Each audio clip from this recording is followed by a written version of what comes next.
మన ప్రభువును రక్షకుడునైన యేసుక్రీస్తు నామంలో అందరికీ వందనాలు. ఈ యొక్క 23వ రోజులో దేవుడు మనకి ఇచ్చిన కృపను బట్టి, ఒక అధ్యాయాన్ని చదవడానికి ఇచ్చిన కృపను బట్టి, ధన్యతను బట్టి దేవునికే మహిమ కలుగును గాక. ప్రతి ఒక్కరు కూడా నాతో చదువుతూ ప్రార్థనలో ఏకీభవించాలని ఆశిస్తున్నాను. ప్రార్థన. మహాపరిశుద్ధుడు, మహాకరుణైన దేవ, నీ ఘనమైన శ్రేష్టమైన నామానికి వేలాది కోట్లాది స్తుతులు స్తోత్రాలు చెల్లించుకుంటున్నాం తండ్రి. ఒక 23వ రోజులో మమ్మల్ని ఉంచిన విధానం బట్టి నీకే మహిమ తండ్రి.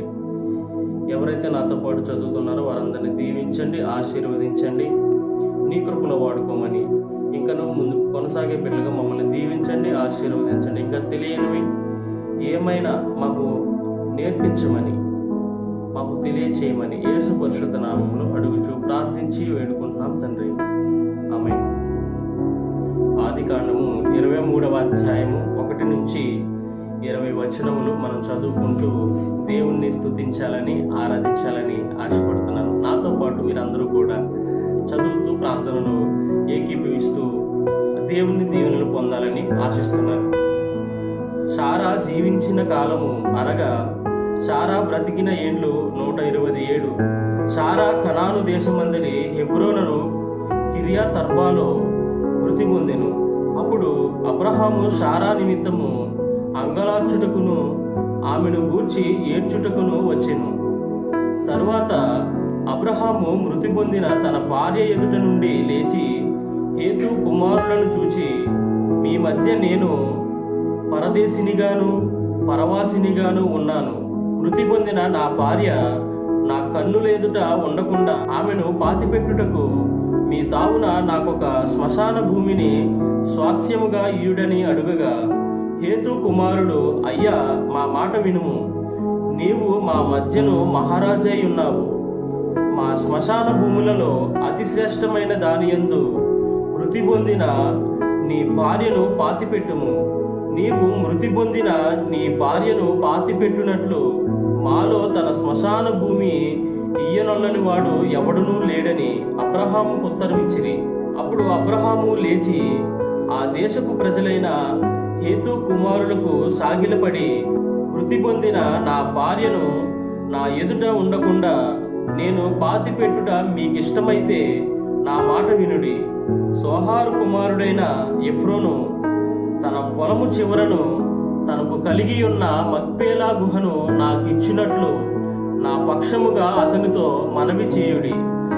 మీ మధ్యను శ్మశాన భూమిగా నుండుటకు నిండు వెలకు అతడు దానిని నాకు స్వాస్థ్యముగా ఇయ్యవలెనని వారితో చెప్పెను.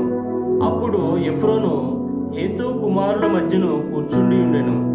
హిత్తీయుడైన ఎఫ్రోను తన ఊరి గవిని ప్రవేశించు వారందరి ఎదుట హేతు కుమారులకు వినబడునట్లు అబ్రహాముతో చెప్పిన ప్రత్యుత్తరం ఏమనగా, అయ్యా, అట్లు కాదు, నా మనవి ఆలకించుము.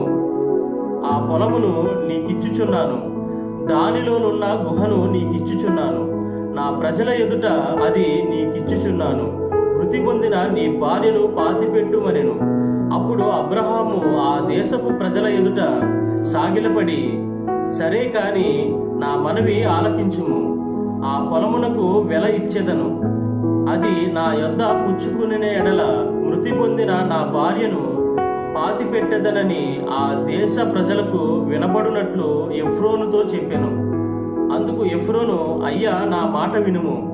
ఆ భూమి 400 తులముల వెండి చేయును. నాకు నీకు అది ఎంత? మృతి పొందిన నీ భార్యను పాతిపెట్టుమని అబ్రహాముకు ఉత్తరమిచ్చెను. అబ్రహాము ఎఫ్రోను మాట వినెను. కాబట్టి హేతు కుమారులకు వినబడునట్లు ఎఫ్రోను చెప్పిన వెల అనగా వర్తకులలో చెల్లు 400 తులముల వెండి అబ్రహాము తూచి అతనికిచ్చెను. అలాగున మమ్రే ఎదుటనున్న మక్పేలా యందలి ఎఫ్రోను పొలము అనగా ఆ పొలమును దాని అందలి గుహయు దాని పొలిమేర అంతటిలోనున్న ఆ పొలము చెట్లన్నీయు అతని ఊరి గవిని ప్రవేశించు వారందరిలో హేతు కుమారుల ఎదుట అబ్రహామునకు స్వాస్థ్యముగా స్థిరపరచబడెను. ఆ తరువాత అబ్రహాము కనాను దేశములో హెబ్రోనును మమ్రే ఎదుటనున్న మక్పేలా పొలము గుహలో తన భార్య అయిన శారాను పాతిపెట్టెను. ఆ పొలమును దానిలోనున్న గుహయు హేతు కుమారుల వలన శ్మశానము కొరకు అబ్రహామునకు స్వాస్థ్యముగా స్థిరపరచబడెను.